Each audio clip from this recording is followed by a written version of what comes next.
Welcome to this conference. We are starting the very last conference of the day, dedicated to all repairers in France and beyond, whether it be two-wheelers, trucks, LCVs. So the issue is remote electronic maintenance, and in particular based on remote diagnosis and remote repair. So for that we have a number of speakers, starting with Patrick Auduit, from CENTARAUTO, Laurent from EXXOTEST. You will have opportunity to talk about your company later on. And then Stéphane CROM from the Amar Group within the mobility area, and Amar CHEBALLAH, AC Consulting in the area of remote diagnostics, and then Franck Dupuis from Bosch Aftermarket France. So welcome to all of you, and thank you for joining the conference. What is important to understand today is that vehicles are, in fact, very much like computers on wheels, and even the components do contain softwares. Well, you need to know what they cost. We need to know where they are located within the the car itself. And so all of that is getting more and more technical, and as a result, it was important to develop specific repair methods, including remote repairs with the support of equipment makers and specialized operators to download the native information in order to ensure the tele-repair or remote repair and maintenance. In order to do that, well, of course, you need to exchange sensitive data, and for that, specific regulation focusing on the security of the data was to be established. And SERMI, it's a regulation that imposes safety or security, let's say, criteria to be implemented, and this applies to all professionals, and we shall take stock of those new obligations on the repairers. We shall talk about the electronic maintenance. We shall dig deeper into the SERMI approach, and then consider what remote diagnosis is all about. Now, first, with Amar.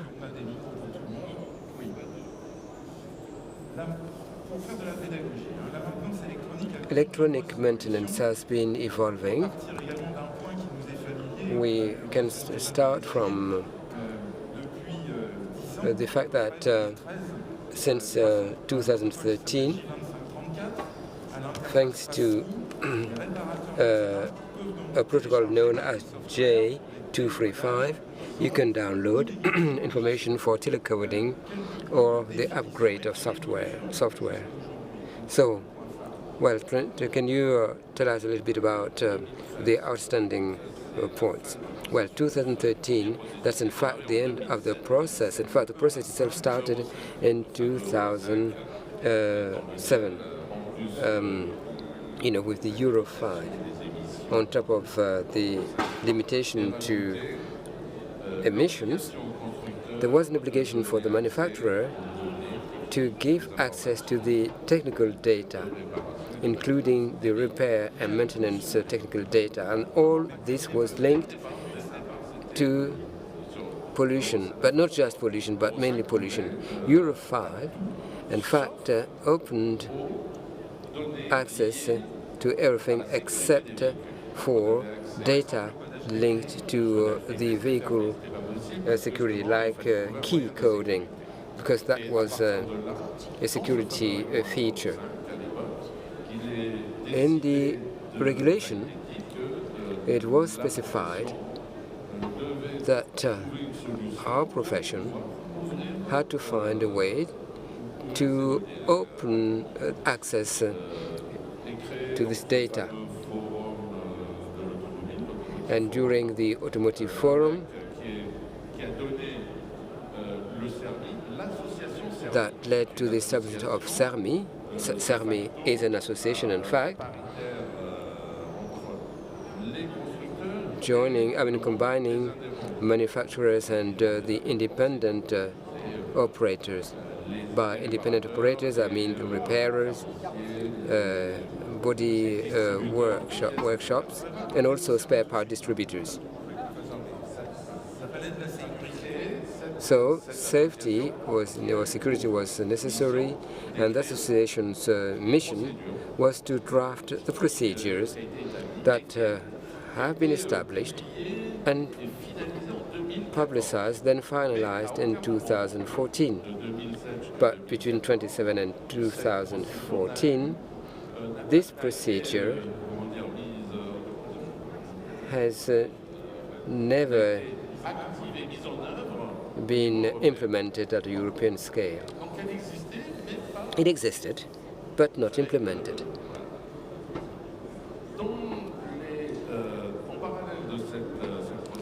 Next to that procedure, a mandate was given by the European Commission to the European Standards Center for them to develop a number of standards that would enable everybody to homogenize access to diagnosis for maintenance and repair.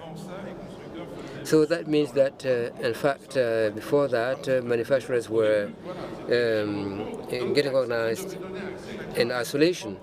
Well, everybody had its own information system, its own protocol, and the purpose was, in fact, to harmonize all of that. Yes.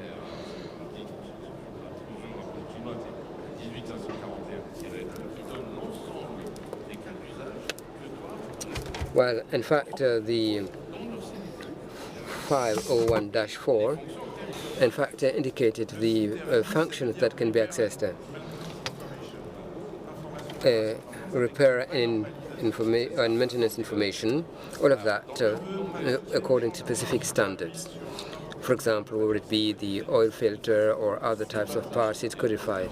No, it's not. This is what is codified.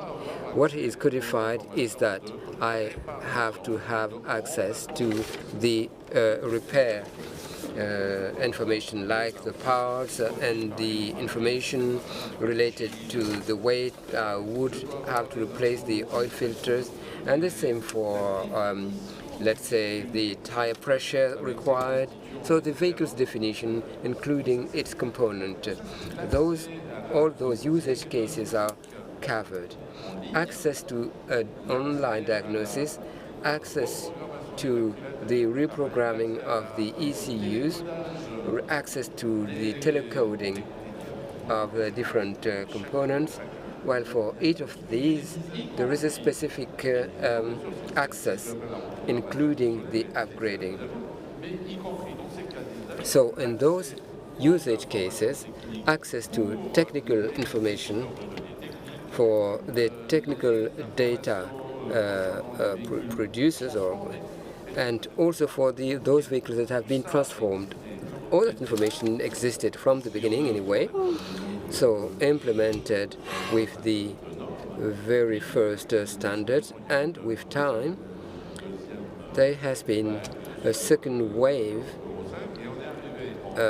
through Euro 5, and in 2018 a type approval regulation was adopted. We no longer talk about Euro 5, 6 or 7. We talk about vehicle type approval protocol. So, and it refers to the two things I mentioned, the standard and also SERMI. Well, you have to bear in mind that because of this regulation on type approval, where you produce, in fact, hydrogen vehicle, battery-powered vehicle, etc., they have to comply with this regulation. The reason is that some electric vehicle manufacturers didn't feel that this was of any concern for them. So, in fact, the owner, the repairer, need to have access to the same category of information, whatever the type of vehicle, and that's very important.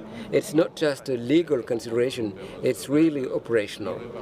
The repairer in the workshop with a car in front of him needs to know how to intervene, how to maintain. I'm now going to give the floor to Laurent. EXXOTEST is in fact a designer of a diagnostic system for manufacturers, but also for training professionals. You develop machines that can intervene in factories, to check whether or not the systems are in line with the regulations, with the standards. So my next question, therefore, is there has been major changes to the architecture of the vehicle. Today, the vehicle architecture is IT-based.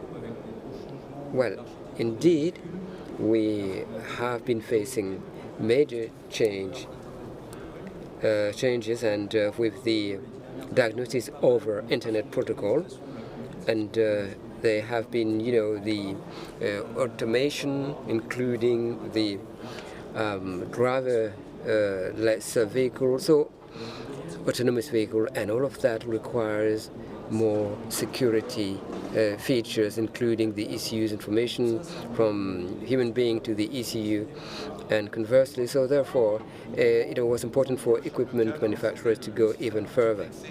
A multiplexer system that existed before that, that's in the 1980s, the CAN, now can help download 1 megabit per second for the DUI, the new protocol. It can go 100 times faster than the CAN system that existed in the 1990s. So, of course, it's not easy to cope with whether it be in factories, and therefore we had to be able to act swiftly. So the standardization imposed that the relevant information should be available. The repairer, as a result, can act swiftly. Amar, with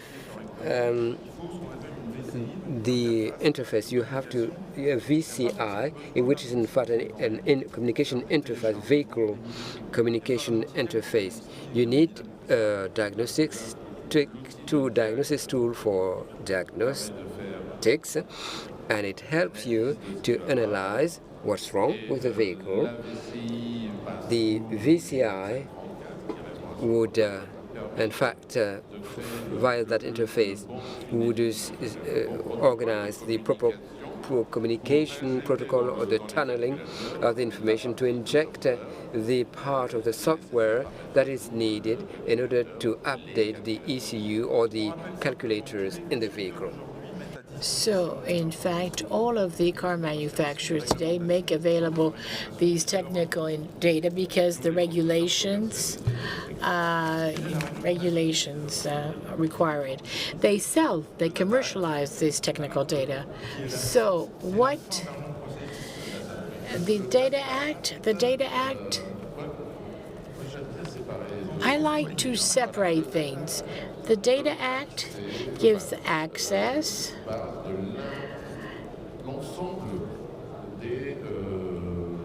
and speaks of all of the communicating connected objects which generate data, all of them. So it can be a refrigerator, a bicycle that's connected, a vehicle, a telephone, your clock, I don't know, your TV, whatever's connected. Okay.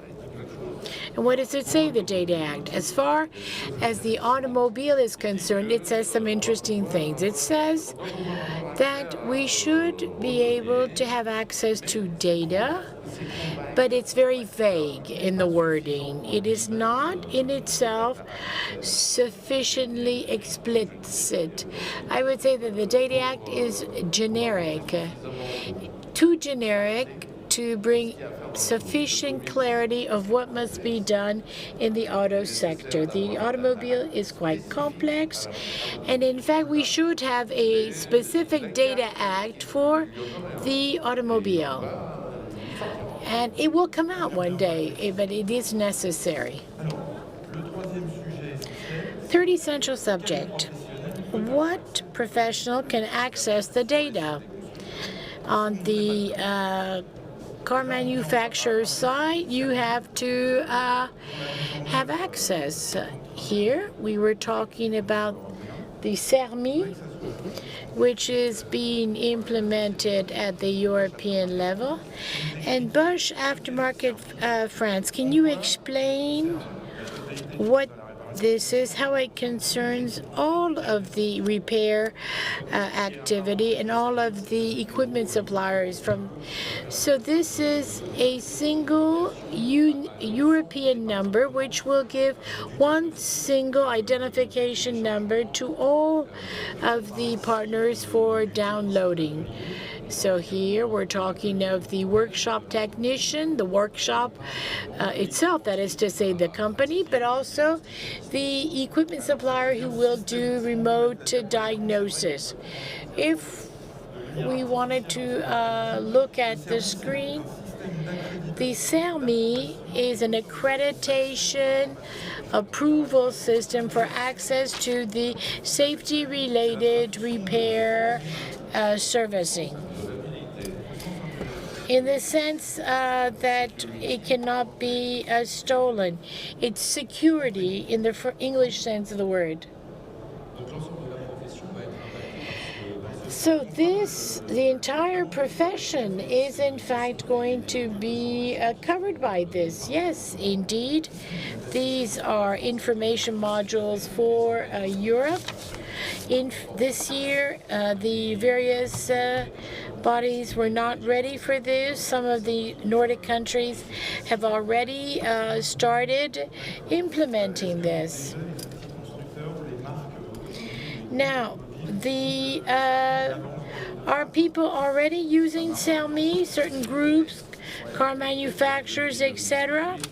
Well, since 2008, already you have several manufacturers. We did not have access to the technical information linked to services, which were not linked to the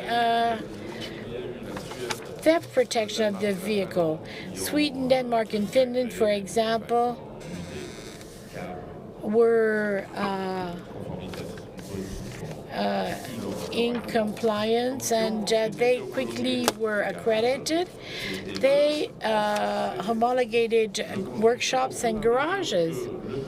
Now, the car manufacturer, as the country deploys the service, then at that point the car manufacturer has to open access to certain information. In France, this is in progress.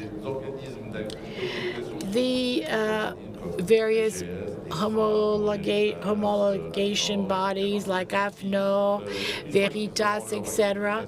Once they will have been accredited by COFRAC, they will be able to audit the workshops, that is to say the company, but also the employees, those who will be manipulating the data, and each one at his level will have a digital certificate, and the operator who has access to the information will also have a digital certificate, and these digital certificates are delivered by a center, a trust center,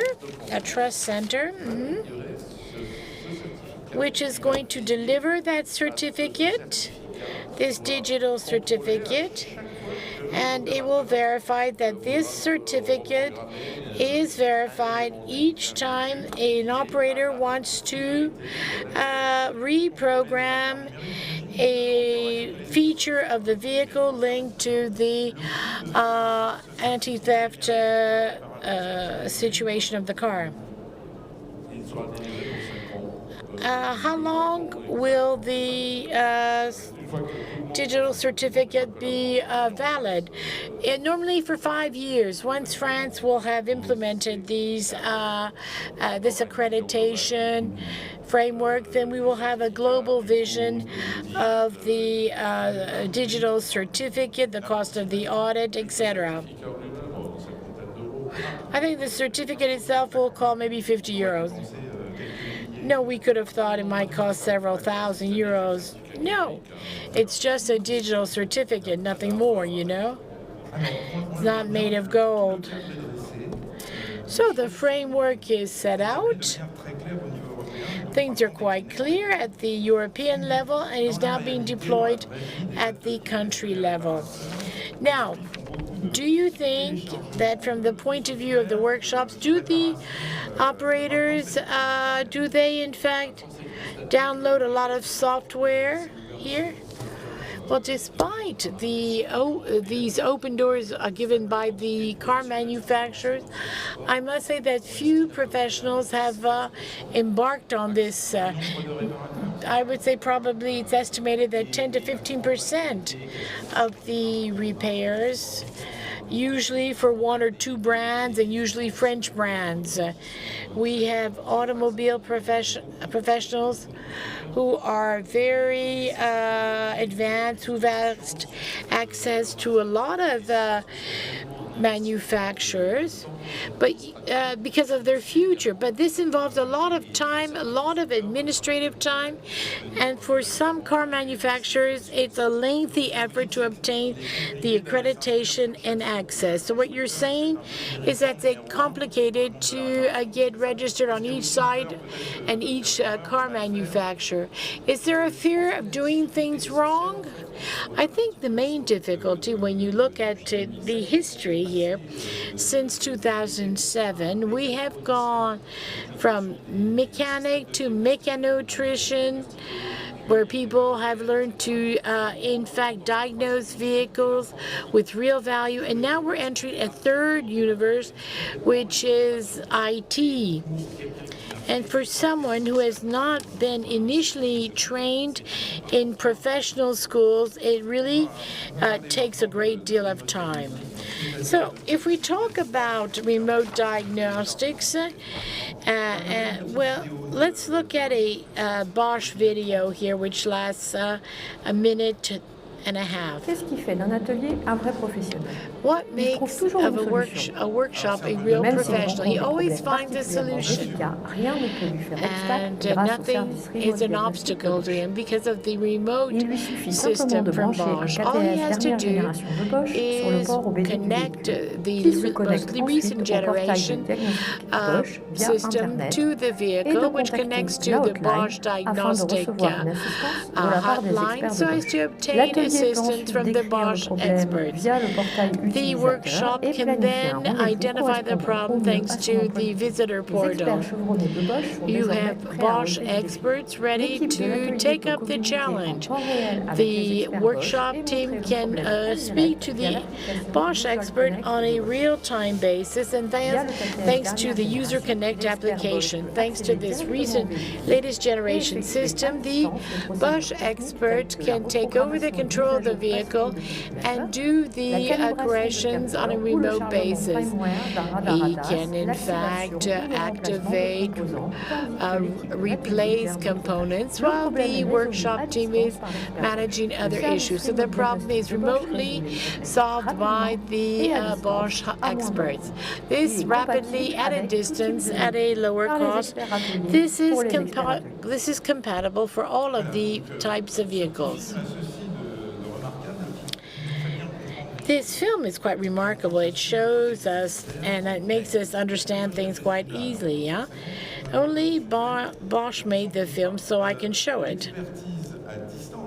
Now, this remote distance, the contribution by the Bosch experts is essential here because we see an action mode, and Bosch is not the only one to have these assistance platforms for the repair world. So they can help in the downloading, perhaps eliminate that fear of the mechanics when dealing with IT. Yes, when you say remote, you have to be very careful. Remote is the fashion word for 2023. When we talk about remote diagnostics, we saw it in the film, you know that today a professional who has to diagnose the vehicle's problem has to learn the tool first, learn about the diagnostic tool. Here with this Bosch system, you have in fact an expert who's going to connect to the diagnostic tool of the professional and accompany him in his work in the workshop. This means the professional is going to take over the task. This is a kind of delegated diagnostic. Now, the second phase of remote diagnostics, the CDM 2.0, means that once you've taken over the professional's computer, and here we realize that only a downloading by the car manufacturer will solve the problem, then the professional makes an appointment on his customer space. On the day of the appointment, he's going to connect by USB.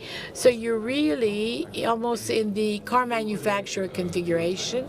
The colleagues on the hotline are going to connect a diagnostic tool, and they're going to do the downloading to the vehicle from his post. So, in fact, Bosch has bought access to the main car manufacturers.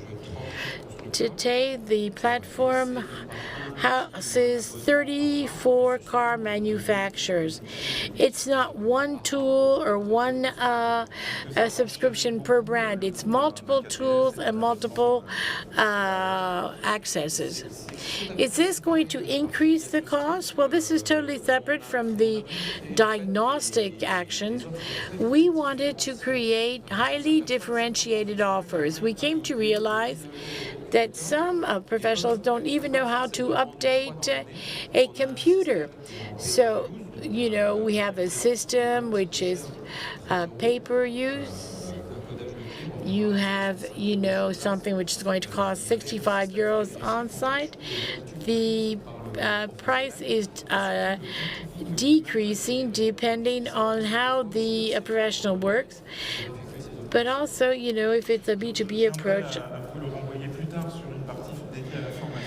Now, if we talk about training, let me first ask Ima and CENTARAUTO to intervene. Stéphane Le CROM first. We understand the complexity of this system, even if equipment manufacturers like Bosch or others offer these concrete assistance like the downloading for the vehicle. I think we need to demystify a number of things. We need to give the ability to diagnose and intervene as well. This is what you do at the EMA group. You are responsible for automobile activities at the mobility branch. You accompany the user on a day-to-day basis, the user being the repairer. Yes, we accompany professionals in solving day-to-day problems with the desire to accompany them with regards to the technology with a listening approach. Our goal is transmission. Our goal is to transmit knowledge to make them autonomous in their work. Today, the downloading is not all that much put in place by the professionals, sometimes because they don't have the knowledge for it. So very often, you are every day dealing with these professionals, people who have mechanical mechanical workshops, body shops, or even automobile distribution. So what are the fears, the main reason for the fear here with regards to the electronic maintenance of the vehicles? Today we're acting a great deal on the subject of depollution systems and the ADAS, the driver assistance systems. There's a real lack of training with regards to these technological developments, and for the profession it's very complicated for a number of reasons we won't discuss here. But I think the problems today concern these two subjects, and our desire is to go a bit further in dealing with these issues of depollution and the ADAS. That is to say that before you can do the downloads, you have to demystify and understand what is at hand. Yes, when people say, very often, well, I'm not going to download because I don't understand what's happening. Let me say that today, the first thing you need to do is to really understand the customer's problem.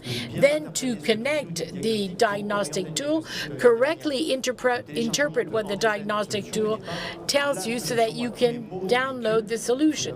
The download is not necessarily the solution to all of the problems the vehicle has. So there's a very specific diagnostic approach to deploy. And for the technological developments today, training is essential. Now, what about in the customer topology that we have today is the car manufacturer and the multi-brand networks. At the car manufacturer level, the manufacturer goes further in terms of the possibilities. So this remote control is more regular. Now, with others, it is possible, but it's not used all that much. I think that you also work with a car manufacturer to be an expert technician with regards to electronic maintenance. Yes, of course, because of the evolution of cars, a number of networks wonder how in the future they will be able to better intervene to serve the end user.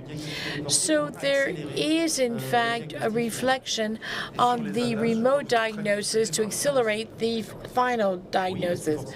What about body shops? Yes, when we have a collision, for example, which is something that happens more and more, very often there is a lack of knowledge, on what is feasible, the tooling that has to be implemented to solve the problems. I'm going to give the floor to Patrick AUDOUIT, CENTARAUTO. This is an automobile independence. You have a platform dedicated to the workshops because electronic maintenance is a day-to-day issue. Yes, exactly. You have to be adapted to today's world. We had tools that were dedicated to the automobile. It evolved 5 years ago. We created the same tool for the heavy vehicles and now for the two-wheelers. And so we now need to work with the maintenance of all of these groups. Now, these tools, in their normal formula, are for the garage operators. But little by little, we were asked to develop APIs to supply the diagnostic tools, catalogs regarding what's an API? API is a questioning system. You ask a question of our server, question, what lubricant should I use for this vehicle? And we answer the type of lubricant and the quantity. Why do you say the type of tools? Well, sometimes you have diagnostic tools which call for specific APIs. And this is for the development of the development of an action. Well, recently we were asked to develop an API because of the future MOTs for two-wheelers, because for the moment there is no data on this. We have it. I must say that maybe EXXOTESTresponsible is probably going to be more and more interested in the world of two-wheelers.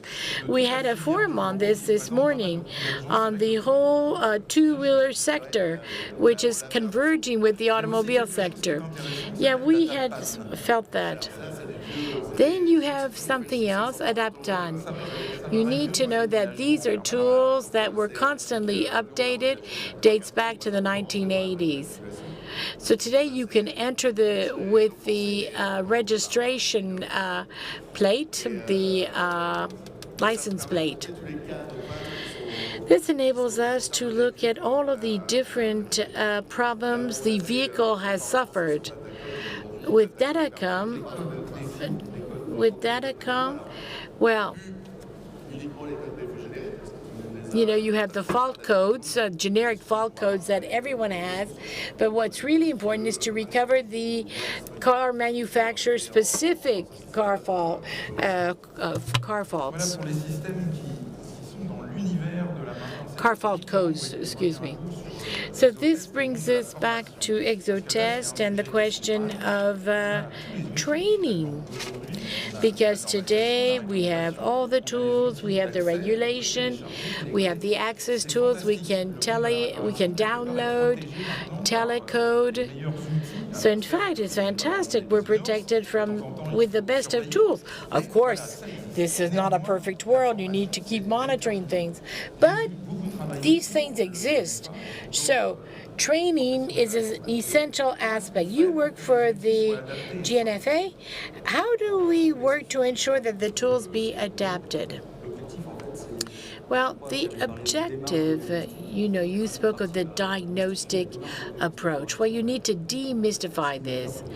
We have training simulators used by the trainers, the teachers in technical high schools and professional schools, at the manufacturers training center, etc. You have systems, in fact, which enable you to understand the system, provoke a breakdown, and then be able to diagnose it. So I think that, as you said so well, you don't go directly to the telecode if you have something that a part that needs to be changed. So what we do is try to find solutions so that the students can be trained to understand the system, the pathway between the information between a radar and maybe a sensor on the electronic steering system or something. So what we have done is put the things together. You have the vehicle architecture, the DOIP, you have the way the information is going to be sent to the CAN, etc. So we look at the differences that exist today, but at the same time you need to demystify. Before we had USB 1, then you had USB 2, then we have Wi-Fi. So this is information that's circulating. We're all connected to computers, which is fine. But the added value of the maintenance is to understand the car, how the information goes to the car, where you go to find the information.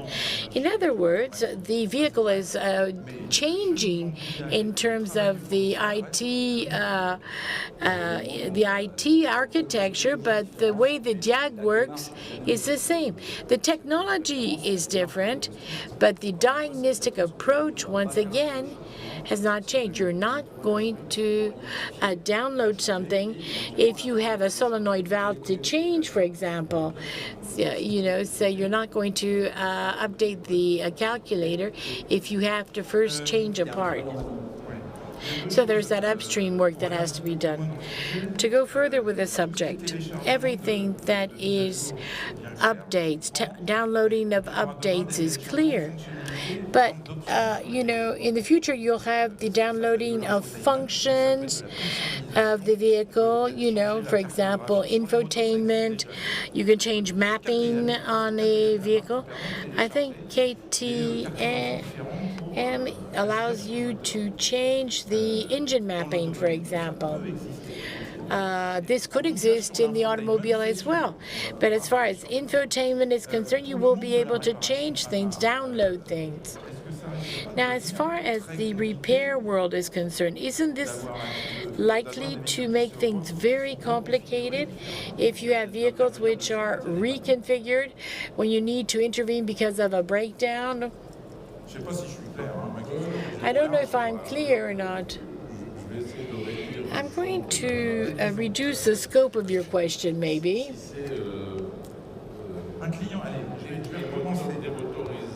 If we're talking of engines, etc., we have to stop. If it's a question of options that you can activate or deactivate, I think the best example is Tesla. I have a range extension on my battery. The option is activated. And when I do my reprogramming or telecoding, if the vehicle configuration is such that the range extender is activated, you need to know that. But the regulations foresee that. Everything, all of the applications that exist have to be available. I need to know all of the information on the vehicle I'm working with. I mean, the registration card, all of the vehicle's pedigree has to be available to me. And the regulation foresees that you also have to have all of the ADASs, all of the driving aid systems on the car, and whether they are activated or not, because you might have one that is not activated. So you have to be able to see all of that when you do body repairs. If the component is there but not activated, I still have to replace it in case of a collision. I have to know it was present, and I have to be able to replace it when I do the repair. Jean-Pierre, with regards to vehicle customization, which is more complex, can the repair world become an opportunity for selling services and using these updates and downloads? Yes. If we look at the telecoding, the remote coding, for example, if I add an option as a repairer, I have to be able to activate this through the coding system. So as the operator, I'm going to sell the rig and I sell him also the activation of the feature. The option, it's a business, it's an opportunity to sell additional offers. Or maybe you can sell a better navigation system. Yes, because some are not all that good, yes. All right, that's for all of the remote repair issues. What about with Bosch? What about the delegation to platforms? I'd like to be clear here. Is the future of remote repairs the delegation? You said remote was the magic word of 2023. No, not necessarily. Because, you know, the professionals, when they go to see the number of telecoding operations that are going to be carried out after the analysis of a given brand, a given model, etc. We want to make the garage independent. Why depend on a platform, Bosch or otherwise, when I have the possibility in my workshop of doing the operations myself? So in fact, it's just a question of the operators familiarizing themselves with the system. It's a transition, I think, for independent workshops. It's a transition which is going to take perhaps several years, to be honest, but I think that in 10 years' time, it would be unreasonable for the independent workshop to have direct access for 3-4 brands for his workshop entries. The subject is quite clear. Do you have a question? I think there's a microphone. Yes, we'll find a microphone for you. vous présenter en un mot et puis oui. poser votre question. Bonjour, Pascal Sigris, groupe TLP. Vous avez apporté une précision. Well, you did specify, the configuration after changes or modifications. I would like to draw attention to the following. If you change the configuration of the vehicle, that configuration has to be listed or indicated somewhere so that the next repairer would put the vehicle back to this, to the new configuration. So the site the manufacturer's site need to indicate that this or that change has been introduced to the vehicle configuration, so that within 2 months or 2 years later, that the new repairer who is going to deal with the vehicle needs to put back the right configuration of the vehicle. Well, that's what happens quite frequently. And for example, if you download or telecode bits of software and without, in fact, proper communication with the manufacturer, this is the type of issue that is likely to pop up. If there is no sharing, no communication or centralization of information regarding changes to the vehicle, well, the profession is, in fact, is in danger, I would say. Yes, for example, a towing system that can have an impact on vision, how you perceive the different angles. So if you select your speed regulation system, you have to select an option either 140 or 260 kilometers. So the body work operator would have to charge or load the firmware, and it can't be 160 if the equipment is 260. So what you raised, what Pascal raised, was a very important issue. Votre attention s'il vous plaît. Chers visiteurs, le salon ferme ses portes. Nous vous invitons à récupérer vos affaires au vestiaire. Merci de votre visite. L'équipe Auto vous souhaite une excellente soirée. Ne vous inquiétez pas, on n'est pas enfermé, on peut rester encore 3 minutes. So, okay. Sorry. Auto exhibition closes door. We ask you to collect your belongings from the group room. Thank you for your coming. Your team wish you a very nice evening. Merci. Well, coming back to what Pascal was saying, it is important to go through the RMI. Manufacturers have the obligation to ensure the traceability of software changes in the vehicle, not only on a given ECU, but also on the entire vehicle. Rendez-vous à partir de 18h30 au fond du hall 6, allée N. En anglais. Ils disent pas en anglais. Ceci n'est pas une intelligence artificielle. Ah, ouais. This is not driven by artificial intelligence. So they ensure traceability, and including the different versions of the ECU, so that when you perform the diagnosis, so in certain cases, a given calculator has been fitted at a given point in time and then it was changed. So it leads to bugs, and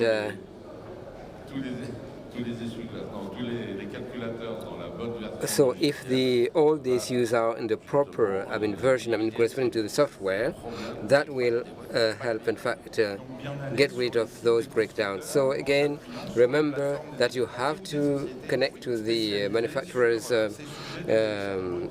site via the professionals. So I think that when we have understood by now that it is time for us to stop, and I would like to thank all the speakers for their contribution. See you tomorrow for the freelance conferences till 1 o'clock. You have the program. You can have a look at the program and then join us tomorrow to have more information on Equip Auto. Thank you.